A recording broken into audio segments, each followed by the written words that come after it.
Hi everybody, welcome back to my channel. So आपने इस video पे क्लिक किया और इसे खोल के देखना चाहा, right there, that's a decision that you made. Of course ये डिसीजन अच्छा है या बुरा ये तो आप वीडियो देखने के बाद ही डिसाइड कर पाएंगे, लेकिन इसी तरीके से हम रोज़ाना हर मिनट हर सेकंड बहुत सारे मल्टीपल तरीकों के डिसीजंस लेते हैं। कुछ मैं आपको ऐसे तरीके बताऊंगी जो अगर आप लाइफ लॉन्ग सीखेंगे, इम्प्लीमेंट करने की कोशिश करेंगे, आप जिस भी स्टेज ऑफ लाइफ में हैं, तो I am sure that you will be able to take wiser, better, more sound decisions. अगर आप आज के डिसीजन के बारे में सोच रहे हैं और ये सोच रहे हैं कि ये डिसीजन अच्छा होगा, बुरा होगा, या हम में से जैसे हर किसी का एम होता है कि जो हम आज कर रहे हैं हम आज से बेहतर सिचुएशन में हो, so imagine your self imagine your future self में आप जिस भी जगह पर अभी हैं, जिस भी पेस पे आप काम कर रहे हैं, उस पेस पे, और अगर आप वैसे ही चलते रहे तो आप कहाँ तक पहुँचेंगे।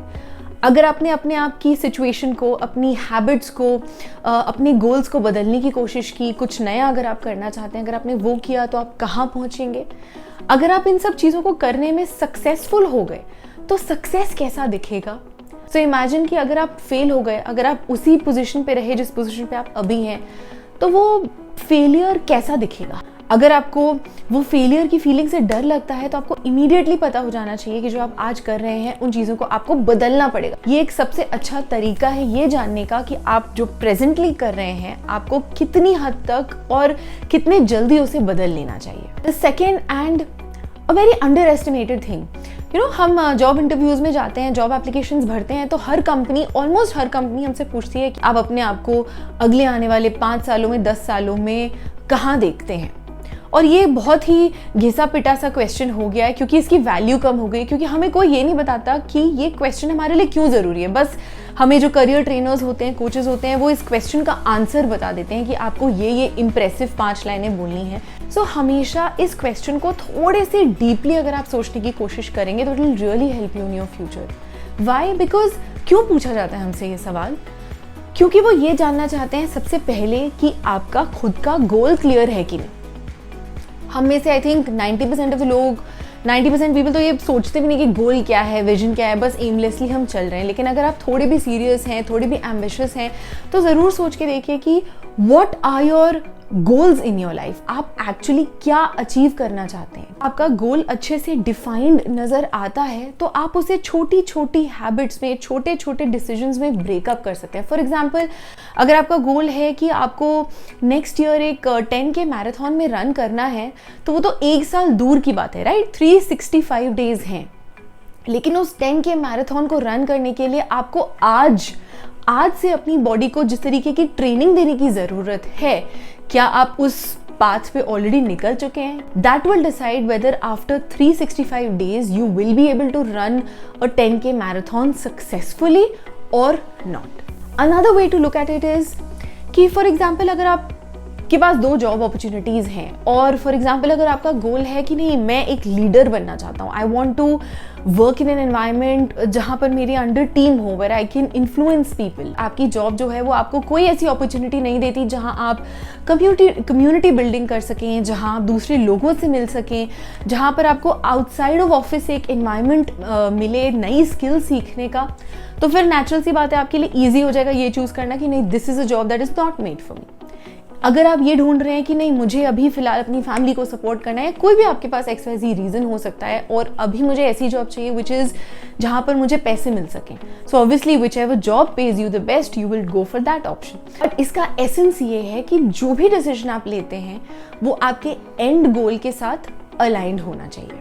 थर्ड थिंग, मैंने एक हार्वर्ड यूनिवर्सिटी के रिसर्च पेपर में पढ़ा था एंड ये बहुत ही अच्छी लाइन मुझे लगी कि जब भी आप कोई डिसीजन लेने की सोच रहे हैं या ले रहे हैं तो थिंक लाइक अ साइंटिस्ट। क्यों?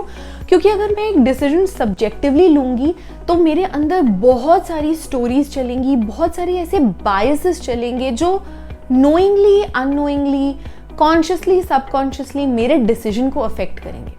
वर्सेस जब कोई साइंटिस्ट किसी रिसर्च पे काम करते हैं तो वो ये सारे बायसेस को, सारी पर्सनल चीज़ें जो आपके डिसीजन को इन्फ्लुएंस कर सकती हैं, उन्हें असाइड करके चलते हैं, उनको डस्ट ऑफ करके चलते हैं। And when you have to think like a scientist, it means ये सब चीज़ों को एनालाइज करके, स्टडी करके, प्रॉपरली जज करके फिर हम एक ओपिनियन पर आते हैं और फिर हम एक डिसीजन पर आते हैं। Another very important thing to remember is कि ask for feedback.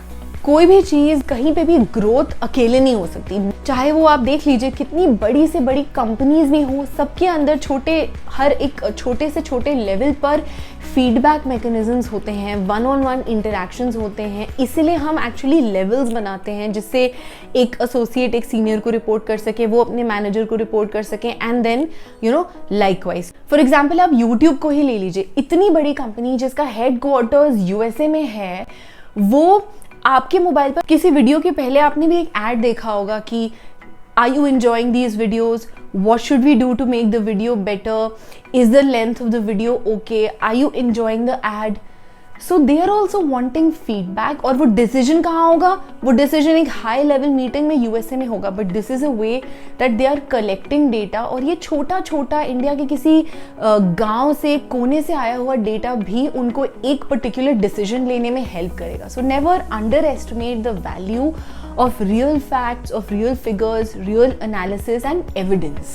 The next step is to always learn from your previous mistake patterns। इसमें आपको थोड़ी सी ज़्यादा अपनी सिचुएशन को एनालाइज करके और अपना पास्ट याद करके थोड़ा सा डिसीजन लेना पड़ेगा कि अगर आप कोई गलती को बार बार रिपीट करते हैं तो क्या उसमें आपने कोई पैटर्न नोटिस किया है। वो चीज़ एक सिंगल सिचुएशन से या एक सिंगल एक्ट से डिफाइन नहीं होती, उसके पीछे बहुत सारे कारण होते हैं, बहुत सारा ऐसा एक हमारा लूप चलता है डिसीजंस का। तो उन डिसीजंस, छोटे छोटे डिसीजंस को एनालाइज करना हमें बहुत ज़रूरी है। फिर तो नोटिस कि वो क्या गलतियाँ थी, तब आपका बिहेवियर किसी चीज़ से इन्फ्लुएंस्ड था, क्या आपने इमोशनल डिसीजंस लिए या आपने प्रैक्टिकल डिसीजन लिया, was your decision enough backed up, क्या आपने लोगों से सलाह ली। कभी कभी हमको लगता है कि हमारा देयर इज अ मिसकंसेप्शन कि जो हमारी गट फीलिंग होती है वही सबसे सही होती है, बट नहीं, कभी कभी हमारा इंट्यूशन या हमारी गट फीलिंग हमको गलत गाइड भी कर सकती है, स्पेशली अगर हम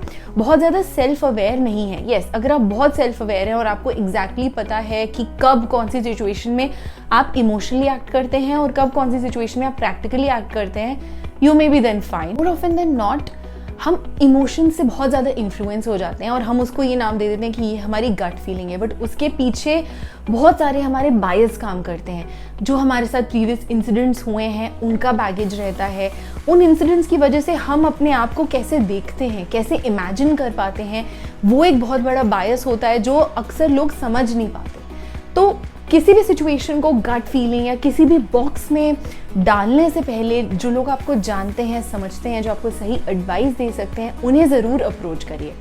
जब आप कोई बड़े डिसीजंस ले रहे हैं उसके पहले learn to embrace risks and you have to be ready कि चाहे उस वक्त आपने उस डिसीजन को कितना भी सोच समझ के लिया हो, लेकिन वो डिसीजन फेल हो सकता है, आगे जाके अनसक्सेसफुल हो सकता है, आगे जाके हो सकता है आपको आपका ही डिसीजन ओवरटर्न करना पड़े, आपको पसंद ना आए, कोई भी आउटकम्स उस डिसीजन के हो सकते हैं। So then you should be accepting, और आप में वो करेज होना चाहिए कि आप उसके साथ आई हुई रिस्क्स को एक्सेप्ट कर सकें। हम में से बहुत लोग होते हैं जो उस व्हाट इफ सिनेरियो में ही फंस के रह जाते हैं कि हाँ हम ये डिसीजन ले रहे हैं but what if it doesn't turn out this way, और व्हाट इफ वी फेल, और व्हाट इफ दिस हैपेंस, और व्हाट इफ XYZ हैपेंस।